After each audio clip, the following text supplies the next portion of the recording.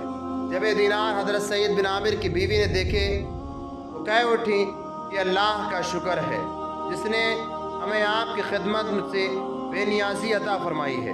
ہمارے لیے ضرورت کی چیزیں خرید لیجئے اور گھر کے کام کاج کے لیے ایک نوکر رکھ لیجئے۔ اس پر آپ نے بیوی سے فرمایا میں تجھے وہ چیز نہ دوں جو اس سے بھی بہتر ہو؟ بیوی نے کہا بھلا وہ کیا؟ فرمایا یہ دینار ہم اسی کو لوٹا دیں جو ہمارے پاس لایا ہے، ہم ان دیناروں سے کہیں زیادہ اس کے محتاج ہیں۔ بیوی نے کہا وہ کون؟ فرمایا کیوں نہ ہم اللہ تعالیٰ کو قرض حسنہ دے دیں۔ بیوی نے عرض کیا آپ نے ٹھیک کہا، اللہ تعالیٰ آپ کو بھلائی عطا فرمائے۔ آپ نے اسی مجلس میں دیناروں کو الگ الگ تھیلیوں میں رکھا اور اپنے گھر والوں میں سے ایک شخص کو حکم دیا کہ جاؤ فلاں کی بیوی، فلاں کے یتیم بچوں اور فلاں خاندان کے مساکین اور فلاں قبیلے کے محروموں کو میں بانٹ دو۔ اللہ تعالیٰ نے حضرت سعید بن عامر کو اپنی خوشنودی کی سند سے نوازا۔ آپ ان لوگوں میں سے تھے جو دوسروں کو اپنی ذات پر اہمیت دیتے ہیں چاہے خود گھاٹے میں رہیں۔ حضرت سعید بن عامر نے دنیا کے بدلے آخرت کا سودا کیا۔ اللہ اور اس کے رسول صلی اللہ علیہ وسلم کو ہر چیز سے پہلے رکھا۔ ہماری ویڈیو کیسی لگی کمنٹ کر کے ضرور بتائیں۔